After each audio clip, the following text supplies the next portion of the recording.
Ассалаумағалейкум көрермендер, міне біз қазір мал табу алаңы подкастын ары қарай жалғастырудамыз. Біздің бүгінгі қонағымыз Қазақстан Республикасының мәжілісінің депутаты, ауыл партиясының мүшесі Анас Баққожаев мырза. Аға, ассалаумағалейкум, қош келдіңіз. Қош көрдік, рахмет. Енді ресми жер осы жерден аяқталды. Подкаст деген нәрсе өзі бейресми дүние ғой. Сондықтан енді сізді халық депутат ретінде таныса, бізді енді ақын ретінде таниды, бірақ ақын болғанда да біз енді елдің арасында жүрген, мен қарапайым Жандосов деген ауылда тұрамын. Бізде жаңа малға жақындығымыз бар, шаруашылықпен айналысамыз. Сондықтан бір халықтың өкілі ретінде қарап, бір ақын ретінде емес, басқа ретінде емес, сөйтіп қарап отырсаңыз, сол халықтың көкейіндегі сұрақтарды қоюға тырысамыз. Енді бірінші сұрақ, жалпы енді қандай ауылдың адам болса да өзіңіздің енді класстастарыңыз бар, басқа бар, сол сұрақты қойған шығар деп ойлаймын. Барлығына қызық нәрсе депутат болған қалай екен деген бір қарабайыр сұрақ болады ғой. Енді баяғыдай тойларда билей алмайсыз, ән шырқай алмайсыз, еркін жүре алмайсыз. Енді онымен де келісем, себебі халық дауыс бергеннен кейін, біздің өкіл дегеннен кейін, бетке ұстар болғаннан кейін, партияның енді біз 8 депутаты сол партиядан ұсынылған, сайланған азамат болған соң, біз өзіміздің электоратымыздың алдында жақсы өзімізді ұстауымыз керек біріншіден. Сондықтан да мына тәртіп жағы, ортада өзін ұстау, осындай этикалық мәселелерде кішкене қиындау. Себебі шектеулер бар, идеалды адам болмайды. Біз енді адам баласы болған соң кейде еркін туысқан туғандардың ортасында жүргіміз келеді кішкене. Ондайдан шектеу бар, әрине, бірақ енді онымен біз келісеміз, оған ренжімейміз. Себебі шешінгеннен кейін, осы судың ішінде жүргеннен кейін бәріне көнеміз. Депутат болу, мен сізге айтайын, оңай емес. Оңай бір шетінен, себебі жұмыс істейтін адамға түк қиындығы жоқ. Заңды ашасыз, таңнан кешке дейін оқисыз, керек жегін табасыз, халықтың жазған хатын мұқият қарайсыз, содан кейін шешімін табасыз да, дәл заңның ішіне ұсынысыңызды бересіз, сол ұсынысыңызды 98 әріптесіңіздің арасында қорғайсыз. Ол жағынан жұмыс істеймін деген адамға ешқандай қиындық жоқ. Жұмысты білген адамға дейсіз ғой? Білген адамға ешқандай қиындығы жоқ. Қиын жағы, кейде ұсыныстарыңыз өтпей қалады. Халыққа айтқан уәделеріңіз, халыққа берген сөзіңізді барлығын 100% орындай алмайсыз. Содан кейін ұяласыз. Халықтың алдына барғаннан кейін қысыласыз. Міне осы моральдық жағы, осы жағы қиын. Бұлай енді орташа. Қиыны бар, оңайы да бар. Жұмыс ерекше енді. Енді шында да халықтың негізгі назарында тұратын адам сіздер ғой. Өйткені біз сайлағаннан кейін осы депутаттар енді елдің тілімен айтқан кезде не қарап отыр, сол жерде біздің сөзімізді сөйлейтін шығар, бір мәселені көтеретін шығар деп қараймыз ғой. Енді соңғы шу болған жаңалықтардың бірі ол осы салық кодексі. Ол енді кез келген салаға қатысты шу болды. Ол жаңағы 20%-тен жаңағы 16%, 12%-дан НДС 16-ға көтеріледі деген мәселелер болды, басқа болды. Біздің енді подкаст жалпы мал табу алаңы деген осы қарапайым малшылар, қойшылар көретін подкаст. Халыққа осы еңбекті, ауыл шаруашылығын насихаттағымыз келеді. Сондықтан сол саладан қойсақ, осы салық кодексінің мал шаруашылығына тікелей қатысы қалай болады? Бір жеңілдіктері бар ма? Өзі халық өзі малдан пайда табудың өзі қиын. Енді оның салығы деген нәрсе қалай қарастырылады? Жалпы біріншіден біз салық реформасы не үшін өткенін біз халыққа дұрыс түсіндіруіміз керек. Тас түскен жеріне ауыр. Бір адам басына түскен оқиғаны шешу үшін, мәселені шешу үшін дабыл қағады, шулайды, айқайлайды. Ол шешілмесе, бүкіл үкімет жаман, билік жаман, мемлекет жаман. Себебі менің қара басымдағы проблеманы шешкен жоқ. Міне осындай көзқарас бар, өкінішке қарай. Содан кейін әр адамда осындай мәселесі шешілмесе, сондай ой қалыптасады. Ал негізі бізде республикамызда экономикалық проблемалар ғой негізі. Бізде тыныштық, ұлтаралық келісім жақсы, саяси проблемалар жоқ. Бізде экономикалық кішкене дағдарысқа түсіп қалдық. Себебі әлеуметтік төлемдер өте көп, салықтық жеңілдіктер өте көп. Мемлекет бар кезінде халықты түсінем деп, әртүрлі категорияларға жеңілдік берем деп, не бір жеңілдіктерді берген ғой міне.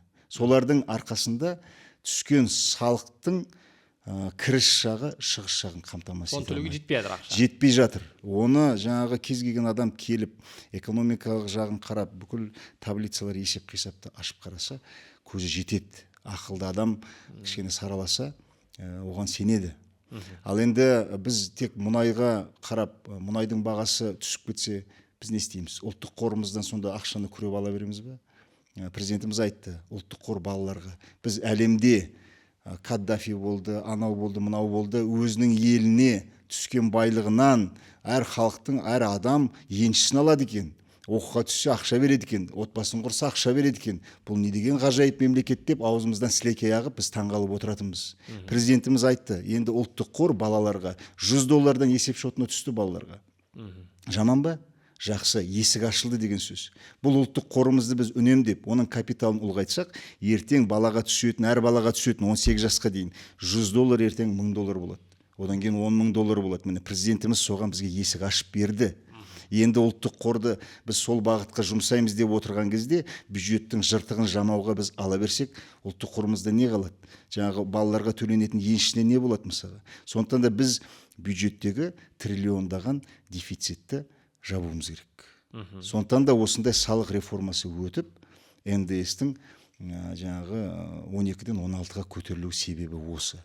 Сондықтан да біз оны дұрыс түсіне білуіміз керек. Әрине қиын, бірақ мал шаруашылығы, ауыл шаруашылығында біз бұрын 70% салықтық жеңілдік болатын болса, енді 80%-ға көтердік. Бұл енді мәжілістің еңбегі, ауыл партиясының үні де бар оның ішінде. Мысалға сіз бұрын 12%-ді НДС қосымша құн салығын төлеген кезде 70%-ын сіз төлемейтінсіз. Енді ол 16-ға көтерілді, бірақ жеңілдік көлемі 80-ге дейін көтерілді. Сондықтан да шаруалар үшін бұл салық базасы аса ауыр болмайды деп ойлаймын. Енді расын айту керек, Беларусьтың тракторын алуға 2-ның 1-ның қолы жете бермейді. Себебі бағасы қателеспесем 8 миллион теңге. Жақсылары аттың күшіне байланысты 12-13 миллион теңге. Ал бұл шағын трактор, малтабар, сіздің бау-бақшаңызға кіріп, әдемілеп тұрып жеріңізді жыртап, немесе бір 100-200 қой асырайтын болсаңыздар, қиды сен шығар, мен шығар деп бір-бірлеріңізге міндетсінбейсіздер. Алдына әдемі бағана қи шығаратын дүниесінде қосып береміз. Қораға кіріп, қиларыңызды жақсылап тұрып шығарып реттеп береді. Бір ғана қи ғана шығармайды, жерді қопарады, қыстың күні қар шығаруға болады. Сосындай ауылдағы ағайындарға таптырмас керемет дүниелердің бірі бұл біздің малтабар шағын тракторымыз. Кейбір азаматтар айтады, енді жалпы мүмкіндік бола бермейді, 1 миллион, 1,5 миллионға алуға сізде де рассрочка бар ма деп. Әрине бізде рассрочка бар, 1 жыл болсын, 2 жыл болсын, пайызсыз рассрочкаға алуларыңызға болады. Бұның ішінде керек жарақты дүниелердің барлығын береміз, ешқандай уайымдамаңыздар, кепілдігін береміз. Сондықтан төмендегі нөмірге хабарласып, біздің шағын малтабар тракторіне тапсырыс берулеріңізге болады. Аман сау болайық ағайын, пысық болайық, өз-өзімізге бекем болайық, өз елімізде, өз жерімізде өгей баланың күйін кешпейік.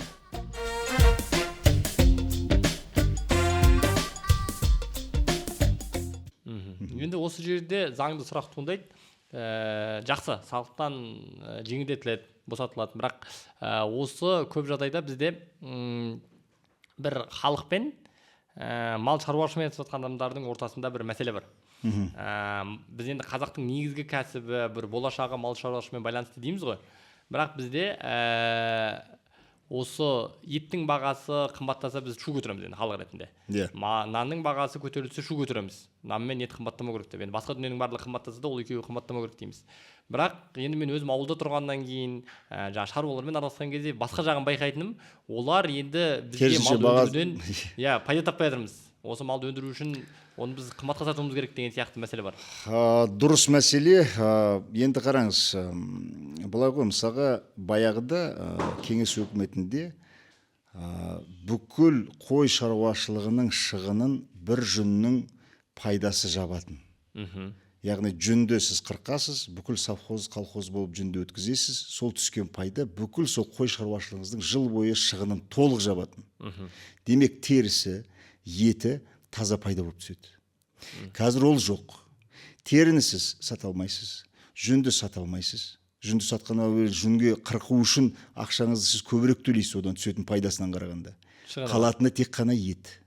Сондықтан да шаруалар үшін кірістің структурасы өзгерді қазір. Тек қана үш жаңағы мысалға негізгі кіріс көзі болатын болса, жүн, тері, ет. Қазір екеуі құрыды, ет қана қалды.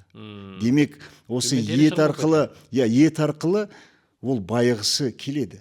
Бірақ еттің шектеуі бар, себебі импорт бар. Басқа еттің түрлері бар. Бұл нарық қой. Сондықтан да осы шектеу тұр да, нарықтық шектеу. Енді бір фермерлер айтады, біз қайта еттің бағасын көтерілгенін қалаймыз. Себебі біздің шөбіміз, анаусы бар, мынаусы шығын өте көп, малшылардың жалақысын төлеу керек, оның өзі оңай жұмыс емес. Бізге қайта көтерілгенін біз қалаймыз. Халық тұтынушы керісінше біз баға төмен болған қалаймыз дейді. Енді сіз енді халықтың адамы ретінде өзіңіз айтыңызшы. Енді біз не істеу керек? Біз не істеуіміз керек? Бұл жерде енді мына мәселелер туындайды да, соны енді сізге қойып отырмыз ол сұрақты. Жоқ, мен не үшін айтамын? Бұл мен сізден сұрап жатқаным, бұндай екі жақ екі түрлі ойда да. Иә. Кінәлайды, делдалдарды кінәлайды. Бізде мысалы жаңағы сол жүн мен теріні қабылдайтынды қараңыз, жоқ, жүн мен терінің біз үкіметтің осы күнге дейін шеше алмағаны ол айдан анық. Шеше алмай келе жатыр. Неге? Себебі жүн зауыттары өзі кезінде құрылған, Қытайға да шығару әлеуеті бар, Жапонияға да шығару әлеуеті бар, айналымды қаражат берген жоқ. Жүнні сатып алған кезде қытайлар кіріп кетті. Қытайлардың қолма-қол ақшамен кіріп жүнді жинап жатқан азаматтар болды.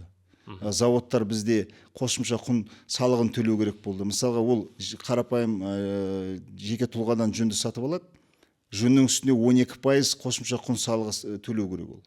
Ал енді Қытайдан келген сатып алушы қолма-қол бергеннен кейін ол ешқандай салық төлемейді. Демек, Қытайдан келген адам жүн сатып алуға бағаны 12%-ға жоғары береді деген сөз. Адамдар не істейді?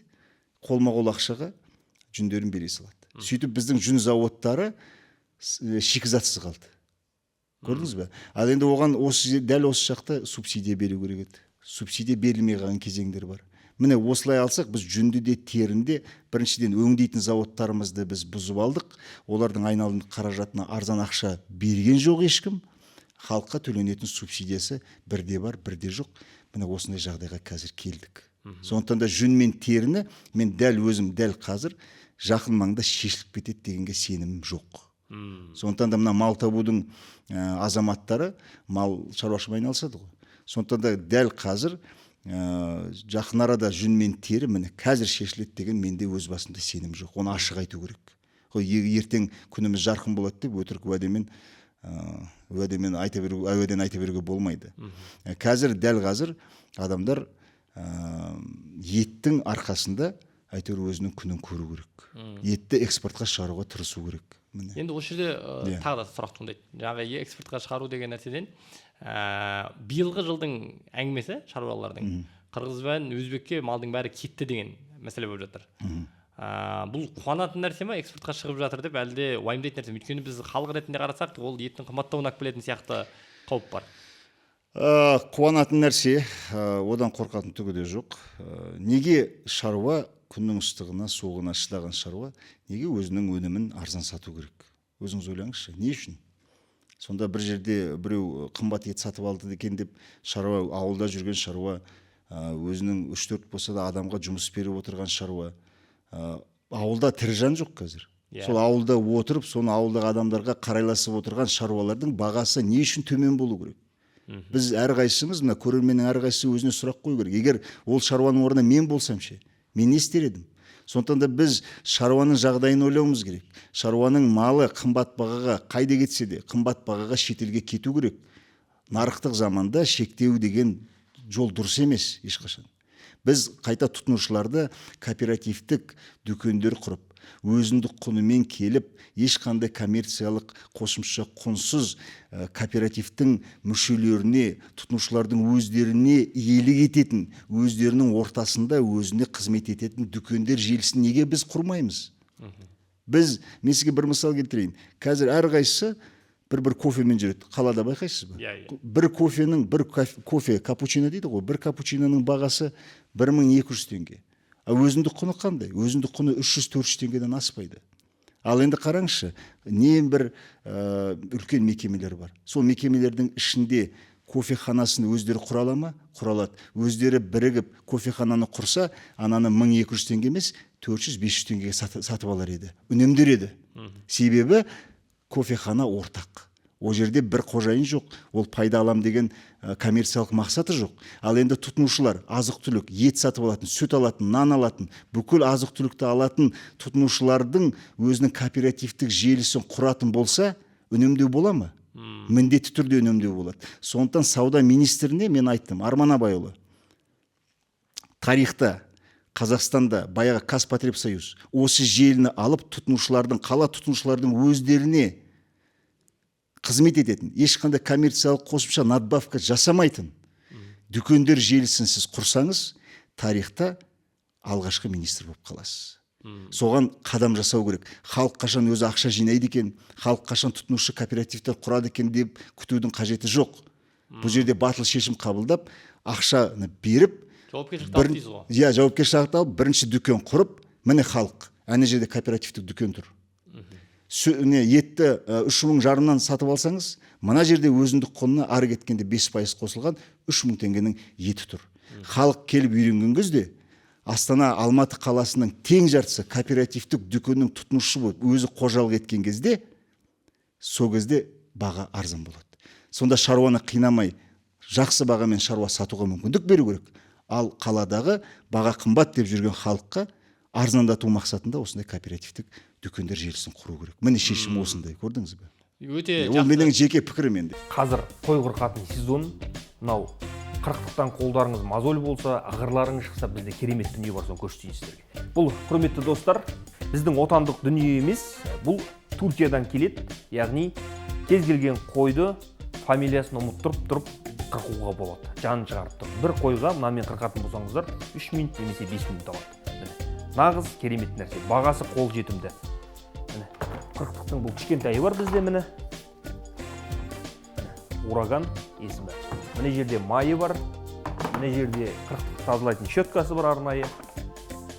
Ауыл шаруашылығына керекті өнімдердің барлығы бар. Әсіресе қазіргі таңда біздегі басты проблема, біздің бау-бақшамызға ананың малы кіріп кетті, мынаның малы бір кіріп кетті деп, тіпті сол малды кейбір азаматтар қатты ұрып жаралайды. Содан кейін не болады? Содан кейін олар арыз жазады, сөйтіп ағайынмен араздасқан ең жаман нәрсе. Бұл электропастух. Біздің мал табу компаниясында бар, хабарласыңыздар. Қазір бағасы қол жетімді, тапсырыс берулеріңізге болады. Электропастух бұл қанша шақырым керек, соншама шақырымды аласыздар да, осындай жіппен тартасыздар. Сосын тоқ бір рет 4 түлік тұрғаннан кейін екінші мәрте дәл сол жерге кірмейді. Тіпті 4 түліктен бөлік ит те, мысық та кірмейтін болады. Бұған да тапсырыс берулеріңізге болады. Міне. Тағы да бір керемет сіздерге мен дүниені айта кетейін, құрметті бауырлар. Өздеріңіз білесіздер, әсіресе жүрек асырайтын, қаз асырайтын ағайындар, оның жүнін жұлу үлкен бір проблема, оңай емес. Міне, қаздың жүнін, үйректің жүнін бір қылпық қалдырмай, осының ішіне бауыздағанын тастайтын болсаңыздар, жүнін жұлып реттеп береді. Ешқандай қиналмайсыздар. Бізде бұл үлкені бар, және де кішкентайы бар. Енді құрметті бауырлар, тапсырыс беріп үлгеріңіздер. Бұлар да бізде қалмай қалады. Саны шектеулі, таптырмас керемет дүниелердің бірі. Төрттілігіміз көп болсын, өз елімізде, өз жерімізде өгей баланың күйін кешпейік, құрметті бауырлар. Аман болайық, біреуге үміт артып, біреудің қалтасына қараған ең жаман нәрсе осы көмектесе ма деп. Сондықтан өз тіршілігімізді өзіміз жасайық, өз-өзімізге бекем болайық. Біздің мал табу компаниясын ұмытпаңыздар. Төмендегі біздің Инстаграмға тіркеліңіздер. Және де хабарласып тапсырыс беріңіздер. Отандық өнімді бірге қолдайық. Бұл өзіміздің отандық өнім. Бұл жерде тұрған қырықтық қана Түркиядан келеді.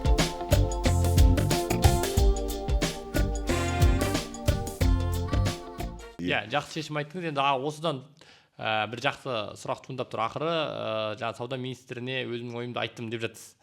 Енді экспорт мәселесін көрдік. Бағана өзіңіз сөзіңіздің арасында айтып қалдыңыз. Бізде ауыл шаруашылық мәселелеріне кейбір импорт та бар, яғни сырттан алдыратын. Бізге осы импорт жалпы керек па? Біз ол өзіміз қамти алмаймыз ба? Және егер сіз енді ақыры министр деп жатырмыз ғой, егер осы ауыл шаруашылық министрі болсаңыз, жалпы қандай мәселе көріп тұрсыз, неден бастар едіңіз жұмысты? Біріншіден, біз жастарға мүмкіндік беру керек. Ақылды энергиясы бар, харизмасы бар, ұйымдастыруға қабілеті бар азаматтардың көбі жастар. Иә. Олардың барлығы қалада. Қазір жастардың қолында ақша жоқ деп айта аласыз ба? Ақша бар. Франшизамен кофехана ашады. Франшизамен фитнес ашады. Кем дегенде 20-30 миллион теңге қолында қаражаты бар азаматтар бар. Ал енді мәселе неге олар ауыл шаруашылығына бармайды? Неге біз қолда бар капиталды тек қана қаланың бизнесі жұмсаймыз? Неге? Себебі қаланың бизнесі тұрақты, қала ортасы, өмір сүру орта жақсы, ыңғайлы және пайда деңгейі өте жоғары. А біз енді ауыл шаруашылығын салыстырайықшы. Ауыл шаруашылығында алатын пайдаңыз төмен. Біз неге ауыл мен қаланың бизнесін біз неге салыстырмаймыз? Сіз мысалға 100 теңгеден 10 теңге тапқан жақсы ма? 30 теңге тапқан жақсы ма? 30 теңге тапқан жақсы. Сіз экономикалық жағынан қалаға қарай жүгіресіз, себебі 30 теңге қалада, ауылда емес.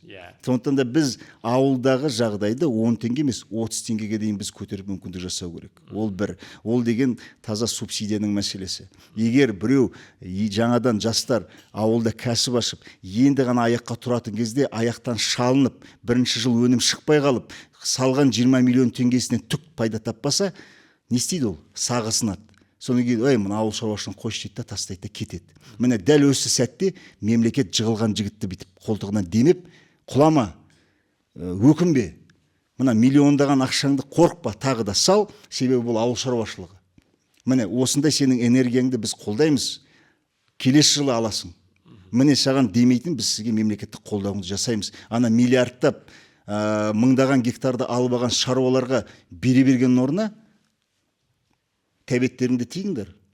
Міне мен ақшаны жастарға берем. Ақшаны ауылдағы енді өсіп жатқан кәсіпкерлерге берем. Себебі олардың жағдайы сіздердікіндей емес. Олар тәуекелге барып, ақшасын, қолда бар ақшасын салды. Міне сондықтан да ең алдымен біз ауылда кіші шаруашылықтарды енді еңсесін көтеріп, енді жұмыс істеп жатқан адамдардың сағы сынбау үшін мемлекеттік қолдауды қалдырып, соны дәл осы ірі олигархтардың аузын толтыра бергенше, осындай кішігірім шаруашылықтарды біз көтеруіміз керек. Біріншіден осы мемлекеттік қолдау саясатын өзгерту керек, ең алдымен. Екіншіден, жер неге бермейміз? Бізде жер реформасының арқасында 10 миллион гектар қайтарылды.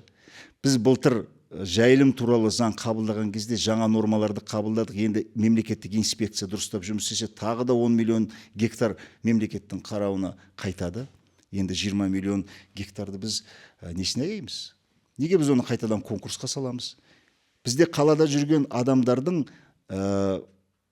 капиталын ауылға бетбұрыс жасау үшін беру керек жастарға жерді.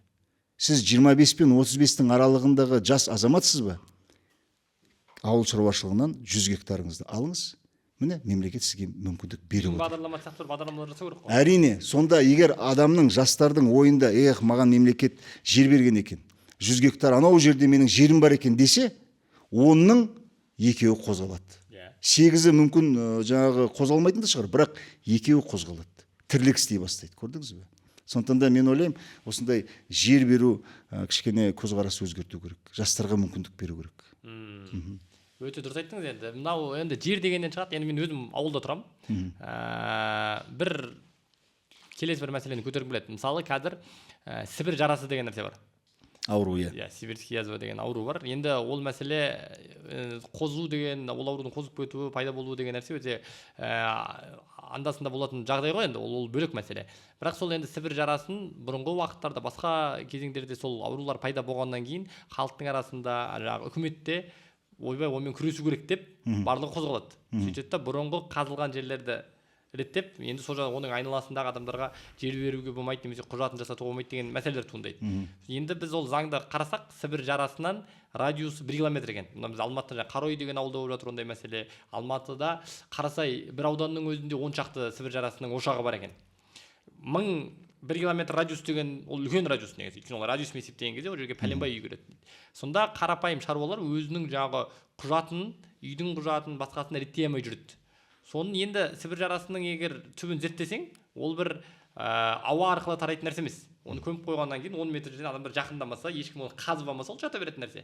Сол бір енді бұл кеңес үкіметінде қабылданған заң ба, бұны бір өзгерту, бір ғылыми. Бізде көп жағдайда мәселелер бір ушығып, әбден шегіне жетіп, халық не көтерілгенде, не бір ауру пайда болған кезде бір заңдарды қабылдауды бастап жатамыз ғой.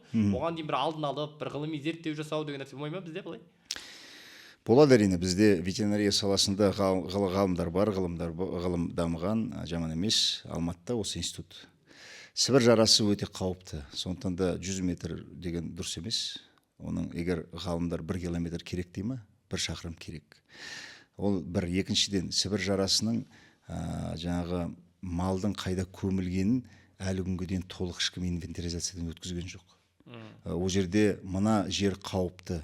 Бұл жерге мал бақпаңыздар. Топырағы уланған, шөбі, тағы көп қой фактор. Жоқ, бірақ ауылдың ортасынан шығып, сол жерде өмір сүріп жатқан адамдар бар ғой енді. Жоқ, енді сіз карантин деп жариялағаннан кейін ол жерге тірі жан кірмеу керек қой. Мысалға сіз 50 жыл, 100 жыл деп сол жерге көміп қойдыңыз. Ешкім жақындамасаңыз десеңіз, сіз оны қоршауыңыз керек. Ол жерге сіз маңдайына жазып қойыңыз керек, мына жердің Сібір жарасы бар. Енді соны сіз енгізе отырып, енді бұл аясын кішкене азайтайық, халыққа жер болсын деп өзгертуге болмайды ғой. Сондықтан да біз ветеринарлық қауіпсіздік үшін жасалған параметрлерді біз міндетті түрде сақтауымыз керек. Ол бір, халық оған ренжімеу керек. Біздің жерімізде осындай Сібір жарасы бар екен, біздің жеріміз жетпей жатыр. Мынаны арзандатыңдар, төмендетіңдер. Ол әңгіме дұрыс емес. Біз халыққа дұрыстап түсіндіруіміз керек. Екіншіден, жаңағы ол ошақтардың қайда бар екен, қанша бар екен ешкім білмейді. Биыл халық санағы болады, ауыл шаруашылық санағы. Мен статистика бюросына айтып отырмын. Сіздер тек қана халықтың жаңағы ауылда қанша мал, қанша тірі жан бар екен сұрамаңыздар. Халықтың аузынан суырып алыңыздар. Қай жерде қандай қорғандар бар.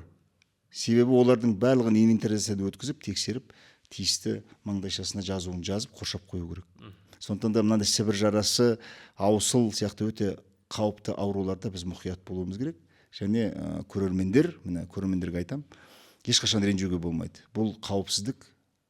Кеше пандемияны ұмытып қалғандаймыз да қазір. Пандемияда көрдіңіз ғой бәрін, қалай болған. Мал шаруашылығы дәл сондай. Сондықтан да қауіпсіздік болу үшін біз ветеринария заңын қатаң сақтауымыз керек. Бұл өте орынды, бірақ мен айтқым келіп жатқаны, мысалы оның түсіндірмесі, мысалы енді өзі Сібір қазір бүкіл ақпарат бар, жасанды интеллект бар, адамдар енді ізденеді ғой. Сібір жарасы ауа арқылы тарамайды екен. Ол қазып алмаса таралмайды да. Енді неге ол 1 километр? Қазбаған сіз қайдан білесіз? Мәселе сол ғой, енді ол бір... Енді сіз білмейсіз 1 километр, түсінікті, бірақ енді ол 1 километрдегі адам 1 километр емес, бір 100 метрден айналып өтсе де қазбайды ғой, оны дегенім ғой. Неге ол 1 километр? Осы нәрсені бір қалай түсіндіруге болады? Сырым мырза, ешкім қазбайды деп кепілдік бере алмайды. Сондықтан да 100% гарантия болу үшін ол жерге ешкім бармау керек. Болды. Әңгіме қысқа. Алыста 1 шақырым. Ешкімнің ешқай жері қисайып қалмайды, Сырым мырза. Мен ашық айтайын. Сондықтан да 1 шақырым жақындама деді ме? 1 шақырым жақындамау керек. Бәлесінен аулақ. Оданша біздің еліміз тыныш болсын, ауру қозбасын. Міне, адамның ойында сондай жүру керек. Сондықтан да егер көрермендеріңіз сұрақта қойып жатқан шығар. Бірақ оған ренжитін түгі де жоқ. Онда сол бұл жерден сол табылып қойған, бірақ адамдар тұрып жатқан жерлерді шешу керек қой. Сол нәрсе шешілмей жатыр да, мәселе сол да. Енді ол басқа мәселе, ол әкімдіктің, ветеринария қызметінің мәселесі. Қоршау керек. Егер ол дәл сол жерде тұрған шаруаның жері жоқ болатын болса, басқа жерден жер берсін. Бұл бәрі енді қауіпсіздік мәселесі ғой. Өте дұрыс. Жоқ, сізге толыққан қосыламын, бірақ бұл жерде мәселе сол осындай мәселелер бар да. Енді біз енді елдің ішінде жүргеннен кейін ауылдарда, аудандарда сондай бір мәселе бар. Енді және келесі сұраққа өтсек, бізде Қазақстанда жаңа қағазбастылық деген дүние бар ғой. Енді мысалы мені бір алаңдататын бір қызық сұрақ. Бүкіл енді ауылда жерлер өзіңіз білесіз, ЛПХ, КХ болып бөлініп жатады, яғни шаруашылық қожалығы және жаңағы ЛПХ деген жеке адамның үйі немесе ИЖС деп жатады, құжаттың түрі. Мынау үйге тіркелу, прописка дейді ғой елдің арасында. Сол мысалы КХ-ға жасалуы қиын екен, жасалмайды екен. Мысалы. Бұл нәрсе енді менің білуімде қалада кейбір тіпті кеңселерге тіркелетін адамдар бар екен. Яғни пропискаға тіркелуге болады, кеңсем бар деп соның ішінде тіркелетін адамдар бар. Енді ол ауыл шаруашылығымен айналысамын деген адам, оның бүкіл шаруасы бір жерден біту керек емес пе, құжат оңай болу үшін.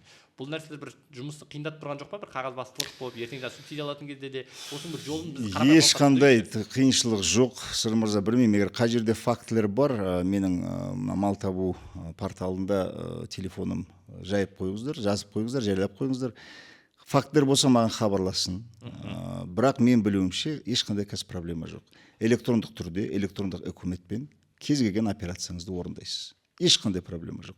Ең бір проблема шетелден келген жұмыс күшін шаруашылықтың базасында тіркеу. Міне, проблема осы ғана. Себебі Өзбекстаннан, Қырғызстаннан келген адам, қазір енді малшы табу да қиын ғой мысалға. Шаруашылық өзінің территориясында, шаруашылық базасында тұрғын үй салады, жұмыскерлеріне мүмкіндік жасайды. Ал енді сол жұмыскерлерді өзі сол үйді тіркей алмайды. Міне проблема осында жатыр. Сондықтан да мен осы жақын арада бұл депутаттық сауалды көтеріп, осы проблеманы жаңағы заңдық түрде шешу үшін қазір тиісті сұрақтарымды жібердім. Ішкі істер органдары миграция қызметімен бірге осы проблеманы шешу үшін ұсыныс беремін. Шаруашылықтар өзінің территориясында тұрған тұрғын үйлерге жұмыскерлерді тіркеуге мүмкіндік беретін норма. Сондықтан да жақын арада кішкене күтіңіздер. Егер әріптестерім қолдаса, шешіліп қалады деп ойлаймын. Онда күтеміз жақсы жаңалықтарды. Енді жаңа ветеринария туралы өте жақсы айтып қалдыңыз. Енді біз қазақ халқы мал шаруашылығымен аты шыққан, атам заманнан бері мал бағып келе жатырмыз деп мақтанғанды жақсы көреміз.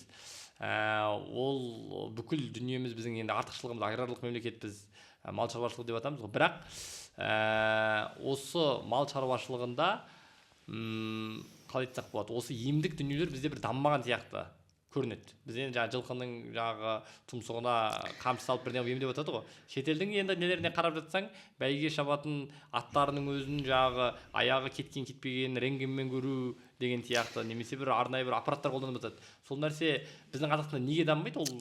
Мен сізге өте тамаша сұрақ қойдыңыз. Бізде ветеринария саласын жеке меншікке көшіру керек. Негізі? Көшіру керек. Мен сізге айтайын. Шетелдің мал дәрігерлері жылына $80,000, $100,000 ақша табады. Емін еркін. Неге?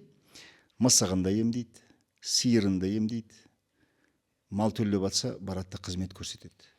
Бізде сіз мысалға өз ауылыңызға мен мал дәрігері болам, білім алдым, халқыма қызмет көрсетемін, мен де ақша табам деп сіз барасыз. Сіз барасыз, бірақ сіз қызмет көрсетемін деп жерге барған кезде жергілікті ветстанцияның қызметкері алдыңызды орап кетеді. Неге? Себебі оның 230,000, 300,000 жалақысы бар. Ол қосымша жұмысынан бөлек барады да халыққа қызмет көрсетеді. Оның негізгі тұрақты кірісі бар жалақы ретінде. Ал енді сіз 5,000 теңгеге қызмет көрсетемін деп жас маман, жеке меншік мал дәрігері ауылға келіп отырып, өзіңіздің тарифіңізді 5,000 теңге деп қойсаңыз, мысалы деймін да, 3,000 теңге деп мысалға. Ол сол қызметті 1000 теңгеге көрсетеді, сіздің алдыңызды орап кетеді. Өйткені тұрақты айлығы бар. Себебі тұрақты айлығы бар. Көрдіңіз бе? Бізде Қазақстанда ветеринария саласын дамыту үшін біз жеке меншік ветеринариялық қызметті дамытуымыз керек. Мемлекеттік станциялар бәсекелестік көрсетпеу керек. Сонда сіз біз ауылға мал төлдеткен кезде ақша табуға болады. Сіз сою алаңын жасай аласыз. Сіз ертең мал дәрігері ретінде өзіңіздің базаңызды кеңейтесіз. Сөйтіп барып бізді аяққа тұрғызуға болады. Мемлекет осы күнге дейін өзі жасай алды ма? Өзінің қолын келген жоқ. Егер қолынан келмей ме? Беру керек. Қорықпай, жеке меншік мал дәрігерлер дамитындай беріңіздер. Яғни мемлекет қолдан ұрықтандырумен айналысуға бола ма сізге? Болады.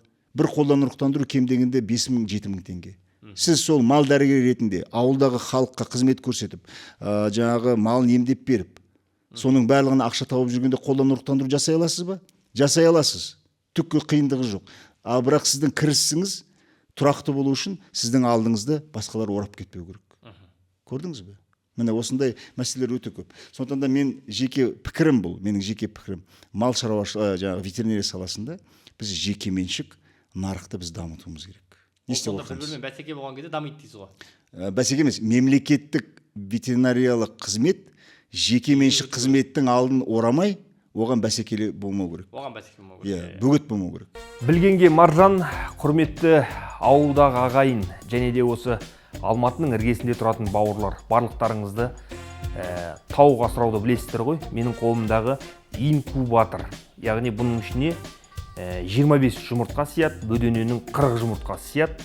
Әсіресе осы ес білген үйдегі балдарыңызға, қос бұрымды қыздарыңызға осыны алып беретін болсаңыздар, кәсіп жасайды. Мына кәсіптің нәсібін көретін болады. Өйткені жазғы каникулда бала не істейді? Сондықтан осыны балдарыңызға инкубаторда алып беріңіздер. Бағасы қолжетімді. Бұл 21 жұмыртқалық.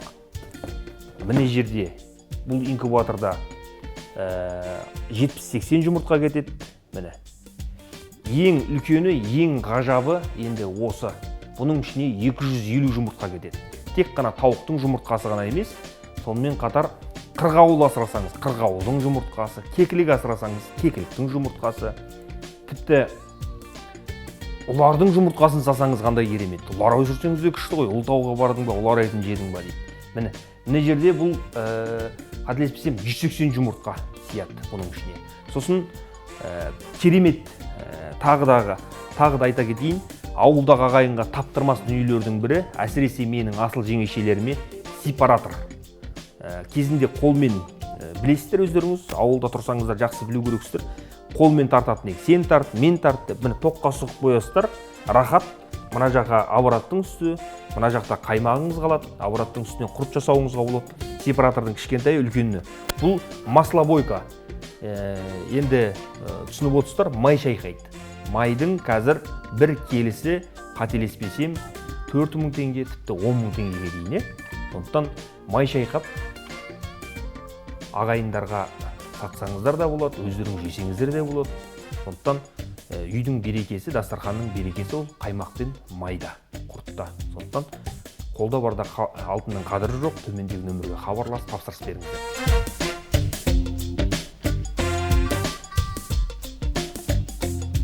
Әділетті енді таза жеке кәсіп болса, әрқайсы сонда әділетті ең жақсысын өзіңе аласың ғой. Нарық не істейсің? Нарық деген нәрсе өз нәрсені дамытады ғой. Енді ақыры ауыл туралы айтып жатыр, жаңа өте өзекті мәселе көтеріліп жатыр. Ауылда қазір адам қалмай жатыр, барлығы көшіп жатыр деген сияқты. Жастар ауылда жұмыс істегісі келмейді деген сияқты. Бұл белгілі бір деңгейде енді қалада бүкіл нәрсеге жағдай бар, инфраструктура дейміз ғой.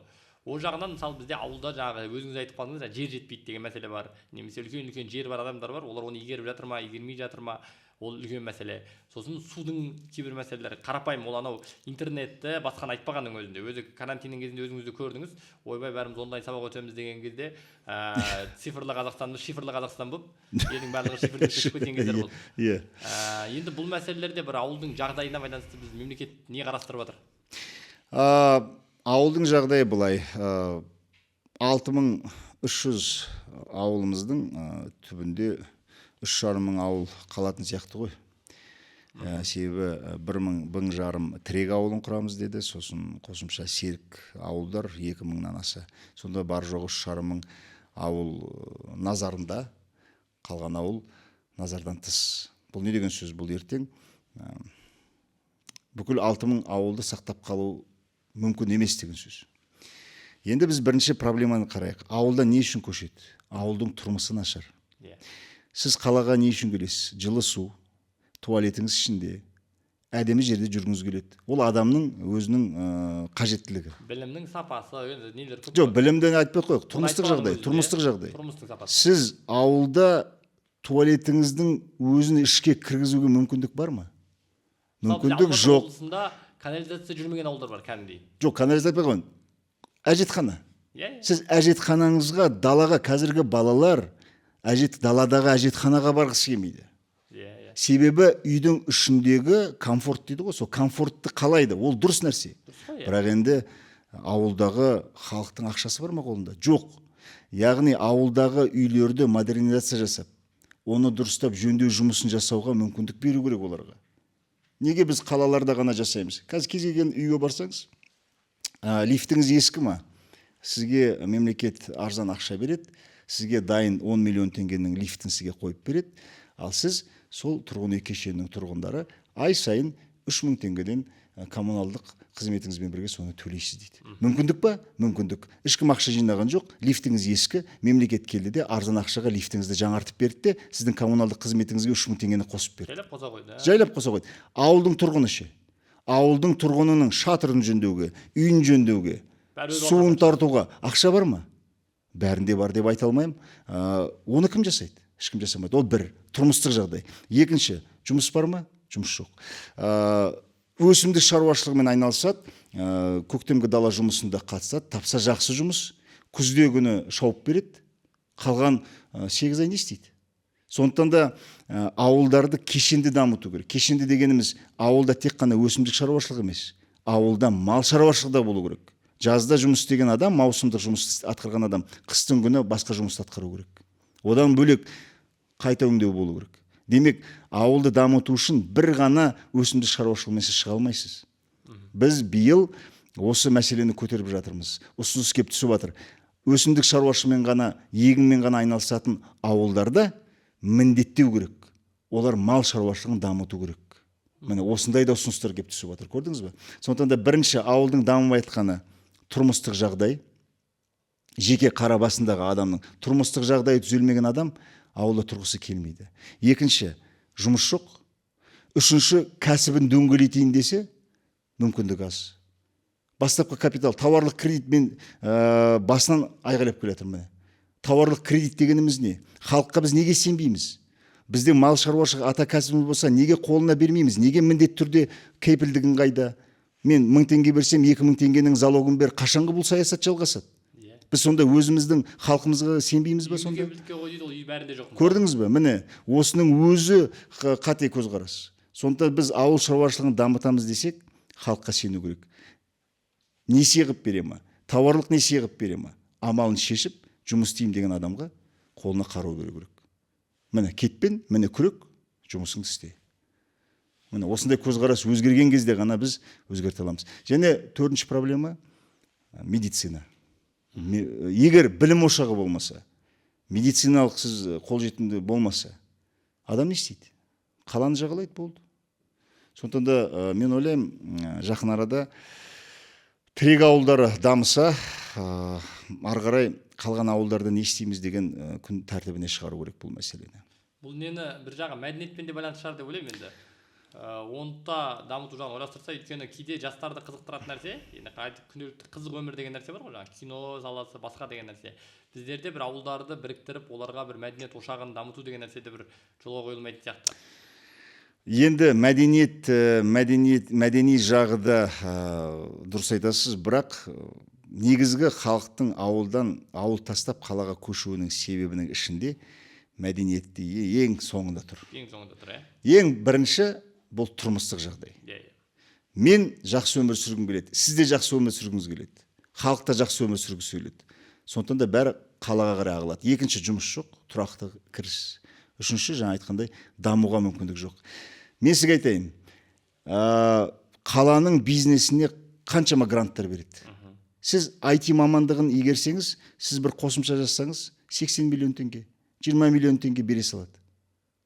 Біз қашанғы қала халқын грантпен, грант шашуды қашан біз доғарамыз? Біз неге грантты бере береміз қаланың тұрғынына? Дұрыс емес. Ең қиналып жатқан ауылдың халқы. Бүкіл мүмкіндікті қаланы кішкене тыйып, қалаға қарай қиып беру керек. Міне, ауылға қарай қиып беру керек. Міне, көрдіңіз бе? Енді тағы бір сұрақ, мен осы күні кеше бір Мақтаарал ауданында болдым. Сол кезде сол жақтың шаруалары айтып жатыр. Енді ол жақта бізде бүкіл бұрын аты айтып тұрғандай Мақтаарал дегендей, олардың аты осы мақта өндірумен шыққан, мақтаның негізгі нелер ғой. Енді қазір үкімет бізге мақтаның бағасын қойып бермей жатыр. Мақтаның өткізу мәселесі, Өзбекстан халқы, Өзбекстан мемлекеті бізден озып кетті ол жағынан. Олар оны ары қарай өткізу, жаңағы балаға арналған жаңағы памперстер жасаса да, басқа қылса да, сол мақтаны пайдаланудың жолын көзін тапқан. Бізде өткізетін жер жоқ па, басқа ма? Енді мақта кәсібі былайша айтқанда құлдырап жатыр деп жатыр. Енді басқа нәрсе егейін десе, ол жердің жері сор, басқа кейбір нәрселерден шықпайды және қолы үйренбеген. Жүгері, пәленбай гектар жүгері егеміз деп қанша адам тартып жатып отыр. Бір дақылдан екінші дақылға көшу қиын ғой. Енді сонда біз оларға бір енді екі мәселе ғой. Өзі малды өндіру бар, жаңағы мал болсын, өсімдік болсын, оны өндіру бар, ары қарай оны өткізу бар. Осы өткізу мәселесін біз шетелге, басқаға шешіп бере алмаймыз ба? Бізге жалпы жаңағы айтып отқан сұрақ қалып кетті ғой. Импорт керек па бізге сол мәселе? Импорт кез келген нарықта керек. Импортсыз өмір сүре алмайсыз. Неге? Себебі белгілі бір кезеңдерде тауардың көлемі бітіп қалады. Соның орнын импорт жабады бір. Екінші, жаңа өзіңіз айтып отырсыз, халық баға қымбат деп шағым айтады. Баға шарықтаған уақытта импорттың бағасы сол нарықтағы бағаны кішкене түзейді. Сондықтан да экономикалық жағынан қарағанда экспорт та керек, импорт та керек. бізге импортты жауып тастау керек, бүкіл әлемнен біз қорғануымыз керек деген ол болмайтын дүние. Жоқ, олай емес қой. Бірақ енді өзіміз өндіріп жатқан нәрселерге қатысты да. Енді сіз Мысалы, егер халықтың арасында Уругвайдан ет алдық, ана жақтан бірдеңе алдық деген бір мәселе туындады. Енді ет өзімізден өнбей ме деген сұрақ туындайды ғой енді. енді ол басқа мәселе ғой. Сіз нарықты түзеймін десеңіз, еттің импортын шектемеу керексіз. Сіз еттің өндірісін көбейтуіңіз керексіз. Мысалға қазір ауыл шаруашылығының ішінде мынандай бір теріс ұғым бар. Біз дейді жылқы шаруашылығын дамыттық. Жылқы шаруашылығын біз енді тоқтатуымыз керек. Бұл не деген қисық әңгіме? Біз қайта ең жұмысты аз талап ететін жылқы шаруашылығы, ең еттің өзіндік құны төмен жылқы шаруашылығы, осы жылқы шаруашылығын біз қайта 10 миллион басқа дейін жеткізіп, 15 миллион басқа дейін жеткізіп, біз ұлттық тағам ретінде қабылдауымыз керек жылқының етін. Мектептерде сиырдың етін емес, жылқының етін беруіміз керек. Міне соның арқасында егер жылқының еті көп болатын болса, жылқының еті арзандайды, бір, халық сапалы жылқының етін жейді, екі, ал енді жаңағы сиыр мен қойдың етін біз кішкене басқаға қарай, экспортқа қарай бұрып, біз осылай ішкі ауыл шаруашылығының экономикасын, структурасын кішкене өзгертуіміз керек. Көрдіңіз бе? Қой шаруашылығы жылқыға қарағанда қиын ба? Қиын. Жылқы оңай. Жылқының бір ғана проблемасы бар. Мал ұрлау. Мал ұрлау. Бірақ енді ол мал ұрлауды реттеуге бола ма? Болады. Полиция қызметі неге көмектеспейді халыққа? Қазір полиция бүйтеді. Мал жоғала ма, өзіңізді кеп кінәлайды. Сіз ережені бұздыңыз. Сізден мен шағым арыз қабылдағанның алдында мен айтам, сіз малыңызға қарамадыңыз, демек сіз малыңызды бағудың ережесін бұздыңыз. Мен де сізге штраф салам дейді ал. Содан адам не істейді? Қой құрсын, өзім де тыныш, сен де тыныш, арыз жазбаймын, жылқымды өзім тауып аламын. Көрдіңіз бе? Сондықтан да жылқының проблемасы осының жылқы мал ұрлауды доғарсақ, мемлекет оған кепілдік берсе, біздің жылқы шаруашылығы өте перспективалы бағыттардың бірі. Міне осыны біз дөңгелетуіміз керек. Сондықтан да импорт керек емес деп мен айта алмаймын. Импорт қашанда қажет. Бірақ ішкі нарықты түзеу үшін, импортты болмау үшін ішкі нарықтағы өндіріс көлемі ұлғаю керек. Енді бағана айтып отырмыз, енді қарапайым халықтың атынан сұрақ қойып отқаннан кейін, жаңағы субсидия, үкіметтің қолдау болу деген нәрсені енді үлкен шаруа қожалықтар біледі. Бірақ енді қарапайым өзінің кішігірім шаруа жүрген адамдар қалай алады ол субсидияны? Ол жерде бізге бір ол құжат көп сияқты, сондай болып көрінеді ғой, бір әңгімесі көп, оны алғанша алмай қояйық дейміз да ақыр аяғында. Сырым, біз депутаттардың арасында да спорласамыз. Біз ауыл партиясы былай ғой. Халыққа ақша керек, ауылдағы адамға субсидия керек. Біз шырылдап атқанымыз осы.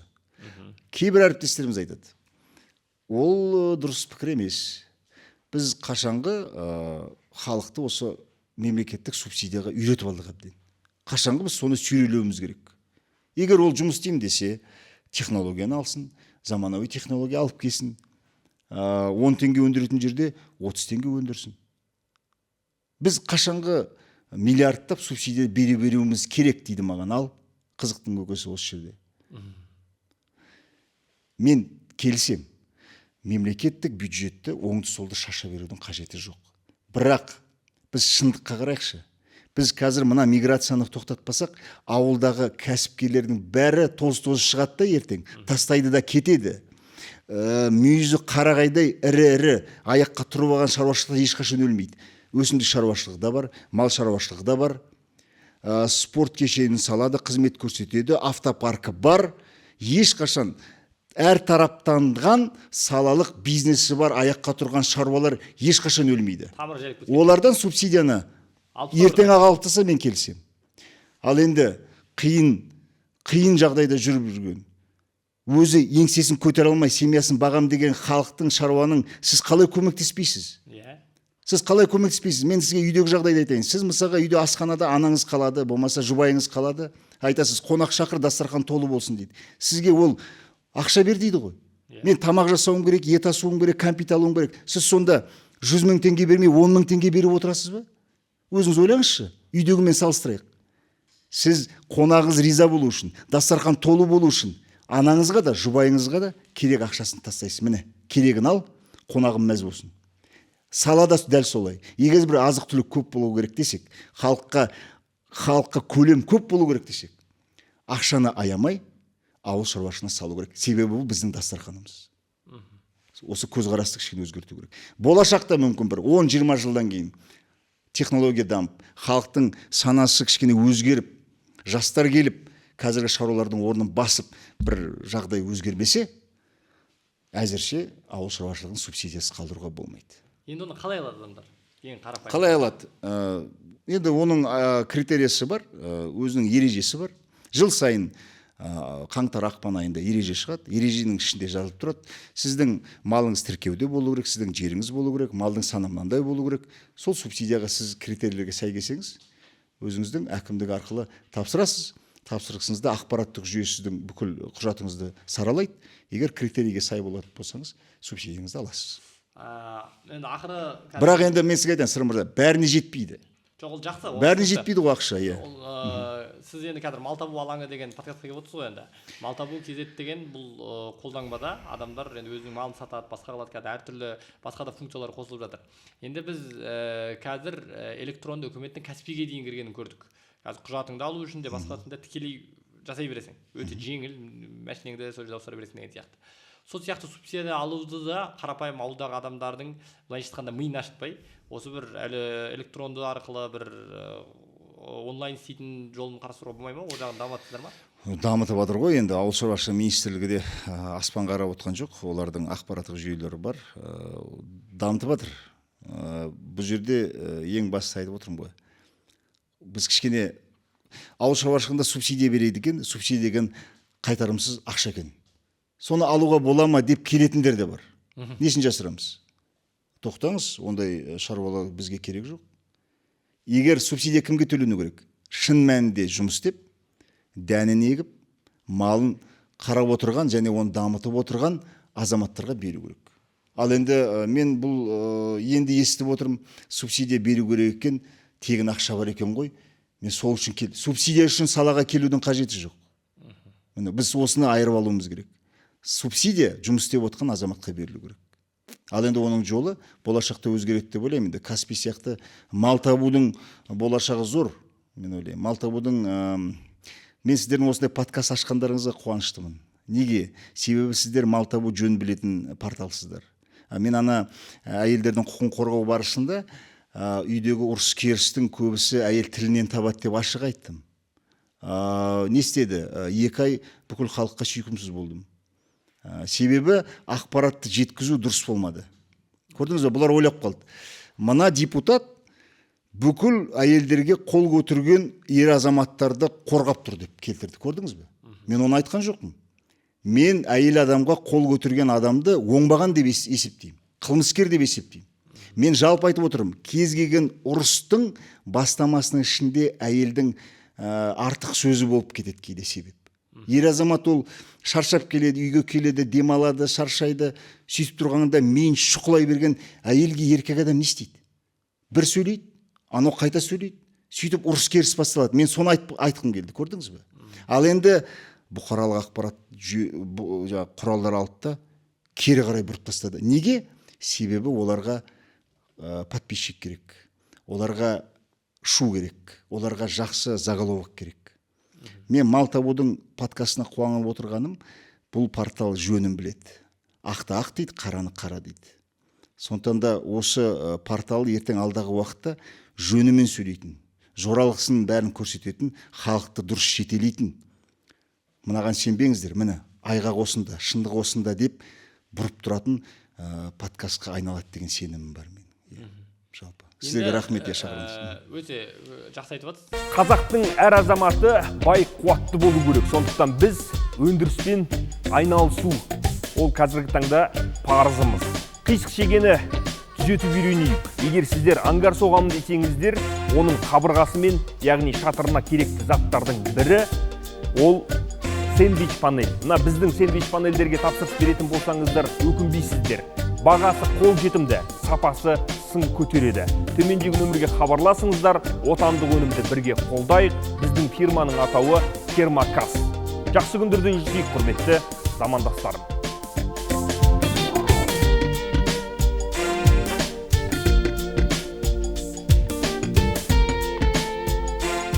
Рахмет. Енді соңғы сұрағымыздың бірі, біз енді қанша жылдан бері жаңа Қазақстан деп жатырмыз. Иә. Жаңа Қазақстанды енді аспаннан түспейді ғой. Оны құру үшін жаңа қазақтар керек. Яғни қазақтар өзгеру керек, бір жаңа тұлғалар керек деген сияқты.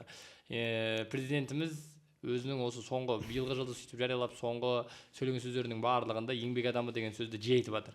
Біз еңбек адамын ұлықтауымыз керек, еңбек адамын ұлықтауымыз керек деген сияқты. Енді мен енді елдің алдында жүргеннен кейін, ақын болғаннан кейін, маркетология қазіргі дүниені білгеннен кейін ол нәрсе қалай болатындығын білем. Ал мемлекеттік тұрғыдан еңбек адамын ұлықтауға бір не бағдарлама жасап жатыр, оны қалай ойластырып жатсыздар сіздер? Біздің партиямыздың арнайы бір бағдарламасы ашылды, еңбек адамы деген. Ол жерде біз халықтың көзге көрінбей жүрген мамандықтарын ашып, сол кәсіпте кім жүрген, біз ауыл партиясының өзіміз үлкен ақпараттық жұмыс атқарып жатырмыз. Екінші, оларды жағы марапаттау. Еңбек адамы марапатын алмаса кішкене стимул болмайды ғой. Сондықтан да жыл сайын ведомстволық наградалар, әртүрлі деңгейдегі мемлекеттік марапаттауына біз осы ауыл партиясы ретінде еңбек адамдарды ұсынып жүрміз. Бұндай партиялық жұмыс, мен ойлаймын, басқа партияларда да атқарылып жатыр. Президентіміздің еңбек адамына назар аударғаны өте дұрыс. Бұның бастамасы бар, аяғы жақсы болады деп ойлаймын. Бұл енді бір президент айтты екен деп бәрі енді отыра бермеу керек қой. Еңбек адамы деген не? Кәсіпкер өзінде жұмыс істейтін адамдарға кішкене қолдау көрсету керек.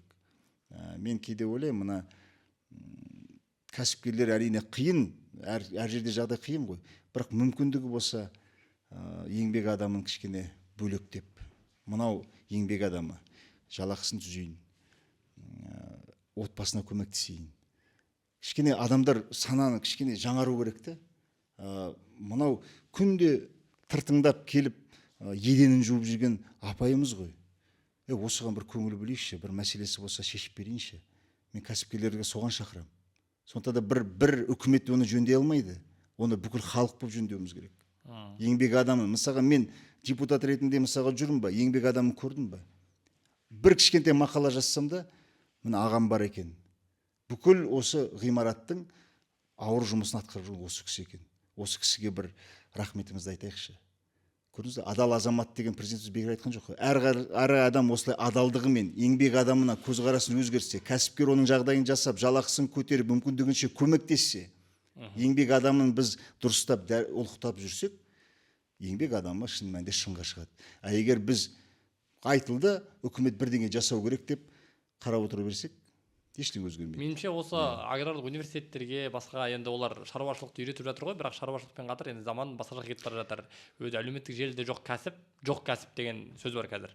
Сондықтан сол жақтарға да бір осы әлеуметтік желіні дамыту, халықпен жұмыс істеу жағын үйрететін бір сабақтар дейміз ба, бір нелер қосу керек сияқты. Сабақтар көп, мен сізге айтайын. Қазір интернетте жас блогерлер өте көп.